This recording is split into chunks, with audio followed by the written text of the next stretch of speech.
Great presentation, you guys. I have a question about when you were looking at the arabidose induction of fluorescence in your cells in your microfluidics device. You know, you didn't have consistent fluorescence in all of the little mini chambers. And do you know if that's because of different number of cells in the different chambers, or what was causing that? Are you talking about the upper half and lower half? Yeah. So the difference is, as you said, it's because of cell density.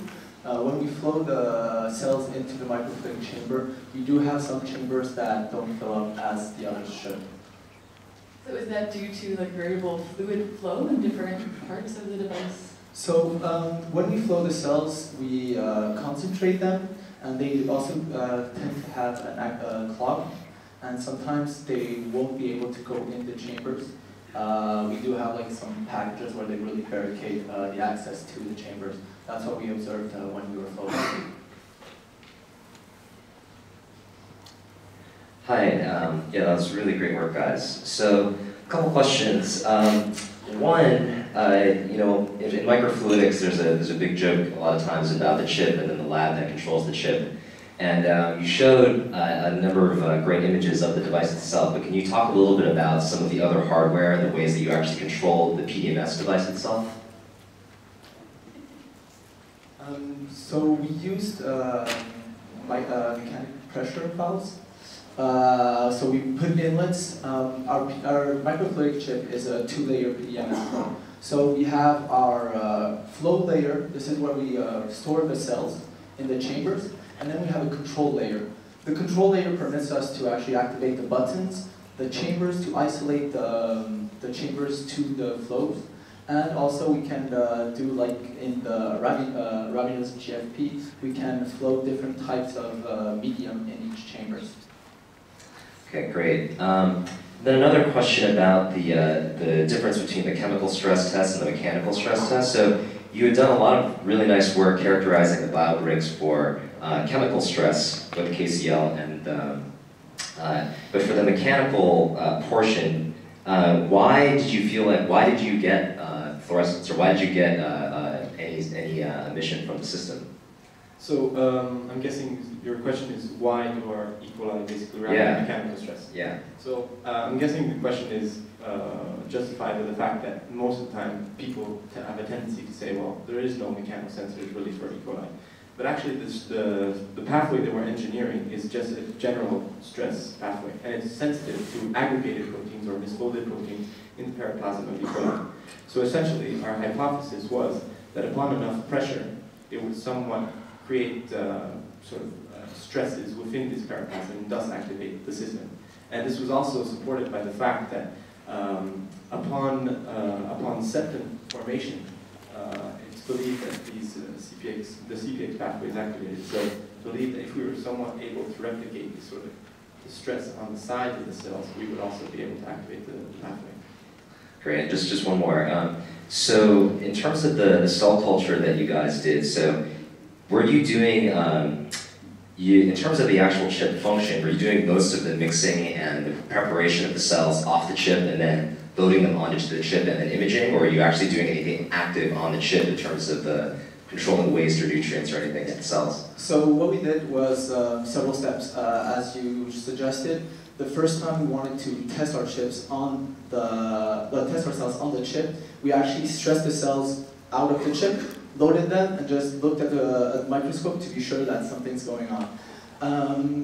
However, then we took the next step, which was actually flowing the cells in, isolating the chambers, flowing the different mediums, and opening the chambers so the medium can diffuse into the chambers. And that was the pictures that you saw that we were able to obtain.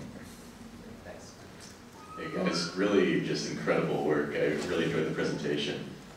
I think there's this element of tactile interaction that's missing from engineered biology. That I think it's really satisfying to touch something that you built. So, where do you guys want to take this? Do you want to sell them or produce? Because I would totally buy one. Well, thank you. So to some extent, I mean, clearly BioPack still needs some work to be done. But why not believe in the tomorrow with actual touchscreens that are alive? I mean, I think that to some extent our project is more of a step forward, right? To try to convince that biology can be integrated in electronics, and that, yeah, I mean, I don't know if you've seen the citations, but we were actually contacted by a national newspaper, and the director of the CERN and actually inventor of the touchpad commented on this, and they were also of the opinion that tomorrow is going to be electronics and biology. All right, I have mics.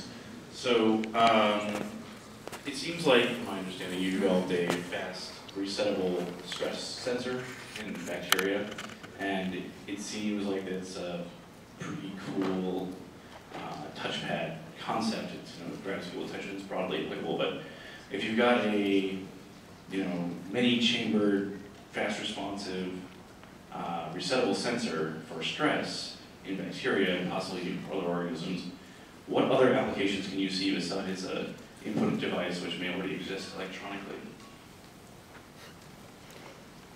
So basically, the system we developed could be adapted to many other types of biosensors in which you want a fast response. Like we thought, for example, if you want to test the contamination of water with pollutants, it's usually taking a lot of time, and with our system, you could have like a fast response also using microfluidic tube. So that could be a potential application. You can adapt the system to many other biosensors actually. Another thing we also want to, the CPX pathway is actually quite much involved in the influx of antibiotics and the resistance of antibiotics. And there's been a recent paper that actually demonstrated that actually a week before we left Boston. So actually, what we also believe that we could also not only use this device as a touchpad, but probably to some extent better understand how bacteria are able to persist against antibiotic resistance, and to some extent believe that it could help companies or researchers build new antibiotics, and maybe even antibiotic complements. We thought maybe like having some molecule that would sort of not kill directly the cells, but rather make them weak. So real quick follow-up, or connected. So if in order for a touchpad to work, it needs to reset quickly, especially in the environment of physical stress. Did you look at all at how quickly the system and the physical stress reset? You punch it, it glows. How long does it take to stop moving, essentially? So actually, we didn't have time to actually check that out, but that is a very good question.